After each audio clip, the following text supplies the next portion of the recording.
We provide you the platform to turn your dreams into reality. Give wings to your aspirations with KR Mangalam University. बिल्कुल, तो हमारे वरिष्ठ सहयोगी विकास चंद्रा जी इस वक्त हमारे साथ जुड़े हुए हैं और लगातार इस बाबत हमें जानकारी दे रहे हैं।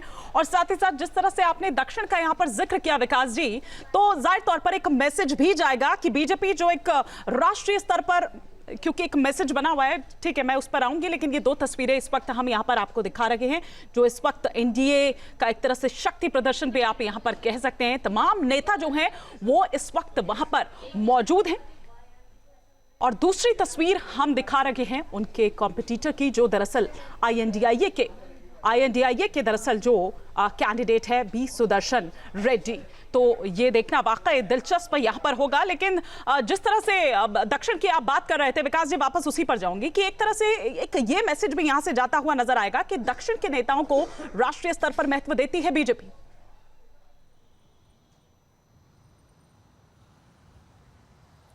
ये देखिए, यहाँ बीजेपी की एक कहें तो मजबूरी भी है। आप देखें कि बीजेपी ये दावा करती है और ऐसा है भी कि वो भारत की सबसे बड़ी राजनीतिक पार्टी है। कार्यकर्ताओं के मामले में भारत ही नहीं दुनिया की सबसे बड़ी पार्टी है, लेकिन आज भी दक्षिण भारत में उसके ऊपर उत्तर भारतीय पार्टी होने का ठप्पा लगा हुआ है। उससे बीजेपी बाहर नहीं निकाल पाती है। कर्नाटक को अगर आप छोड़ दें तो तमिलनाडु, केरल, आंध्रा, तेलंगाना, यहाँ बीजेपी अपना पाँव नहीं जमा पाती। जबकि सच्चाई ये है कि बीजेपी का दर्द भी यही है कि कार्यकर्ताओं की कोई कमी नहीं है। इनके पास बहुत सारे अनुभवी कार्यकर्ता हैं, लेकिन राजनीतिक जमीन तैयार नहीं हो पाता है। तो काफी वर्षों से बीजेपी की एक नीति है लुक साउथ की, यानी दक्षिण की राजनीति करने की। उसी दक्षिण की राजनीति के तहत कलाम साहब लाए गए थे, उसी दक्षिण राजनीति के तहत वेंकैया नायडू को बनाया गया था, उसी दक्षिण की राजनीति के तहत अब इनका नाम सामने आया और ये उपराष्ट्रपति बनने जा रहे हैं। तो और आगे तमिलनाडु का चुनाव भी है, केरल से भी कोई हो सकता था, तेलंगाना से और आंध्रा से भी हो सकता था, लेकिन तमिलनाडु से ही क्यों? तो उसके पीछे माना यह जा रहा है कि चूंकि अब आगे विधानसभा चुनाव होने वाले हैं तो वहां डीएमके को कटघरे में खड़ा करने के लिए ये काम आएगा कि देखे भाई इस प्रदेश से ही व्यक्ति उपराष्ट्रपति का उम्मीदवार था और डीएमके के लोगों ने विरोध किया, तो एक हथियार भी बीजेपी को मिलेगा।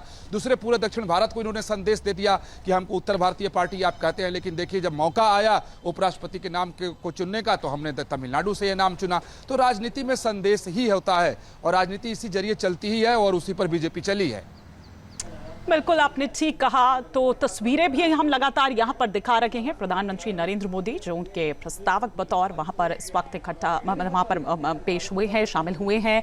अब ये तस्वीर हम आपको दिखा रहे हैं और साथ ही साथ वो समीकरण जो है दरअसल वो समीकरण भी इस वक्त हम आपको दिखा रखे हैं। जहाँ भक्ति है हर शब्द में, कथाओं में छुपे हैं दिव्य रहस्य और ज्योतिष देता है जीवन को दिशा। धर्म से जुड़ी हर बातों को जानने के लिए हमारे चैनल स्तुति को सब्सक्राइब करें।